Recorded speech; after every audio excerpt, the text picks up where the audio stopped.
Turminha, vamos para a nossa aula de história. Nós iremos estudar a unidade 2 do livro, que é a formação das cidades. Então, abram o livro na página 40 e 41. Vamos observar a imagem dessas páginas. Observando essas imagens, o que vocês farão? Vocês irão circular de vermelho os objetos representados na imagem que não correspondem ao que existia há cerca de 200 anos. Então, prestem bastante atenção que vocês vão ver vários objetos que é da nossa época de hoje, que há 200 anos atrás não existia. Então, vocês irão circular eles de vermelho. Vamos agora para a página 42, onde iremos ler o capítulo 1, o texto Os Primeiros Grupos. Então, prestem bastante atenção na leitura. Indígenas. Há mais de 500 anos, os europeus encontraram nas terras que depois seriam chamadas de Brasil, diferentes povos indígenas, cada qual com costumes e línguas próprios.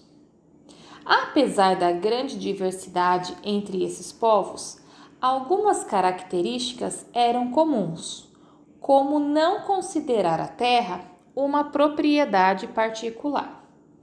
Para eles, a terra não podia ser comprada nem vendida.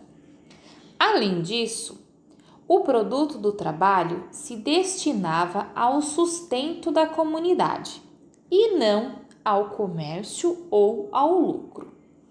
Inicialmente, os portugueses estabeleceram mais contato com os indígenas do grupo Tupi. Nesse grupo, o trabalho era dividido entre homens e mulheres e o chefe organizava as atividades. Os homens caçavam e derrubavam árvores para abrir terrenos. Neles, as mulheres plantavam mandioca, milho, batata doce, entre outros alimentos. A pesca e a coleta de raízes e de frutos eram feitas por todos da aldeia. As moradias, chamadas de malocas, geralmente eram organizadas de modo circular em torno de um pátio central.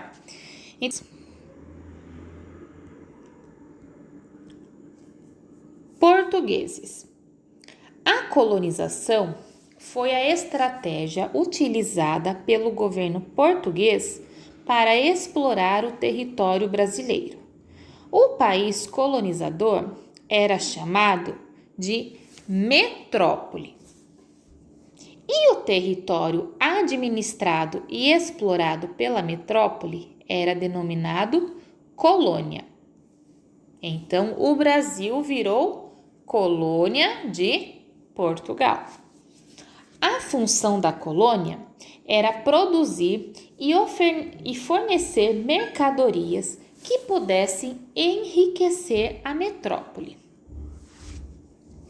Os colonizadores portugueses utilizavam a mão de obra indígena para extrair uma árvore chamada pau-brasil, cuja tinta era usada para tingir tecidos e tinha muito valor na Europa. Os portugueses se consideravam senhores da terra e achavam natural tomar posse dela e de seus habitantes, fazendo-os escravos. Para os indígenas, a colonização portuguesa resultou na destruição de grande parte da população, no enfraquecimento da cultura e na perda de suas terras. Temos aqui uma ilustração mostrando o desembarque de Pedro Álvares Cabral em Porto Seguro. Africanos. Aos poucos surgiram fazendas de produção de cana-de-açúcar. A principal mão de obra utilizada era de africanos capturados em suas terras de origem e trazidos para o Brasil, Aqui, eles eram escravizados e forçados a trabalhar nas lavouras por pelo menos 12 horas por dia. Vieram ao Brasil milhões de africanos que povoaram grande parte do território e estabeleceram relações sociais, culturais e econômicas que, junto com os indígenas e portugueses, constituem a base da identidade brasileira. Vejam essa obra, olha, ela está representando os negros no porão de navio negreiro.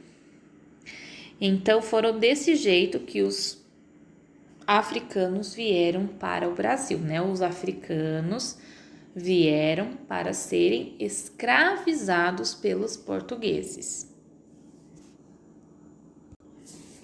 Vamos continuar nossa leitura na página 44. As vilas e a interação entre colonizadores e indígenas.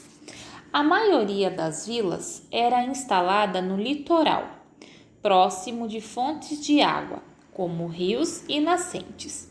Para se adaptar ao clima e aproveitar os recursos naturais, os portugueses adotaram os hábitos dos indígenas.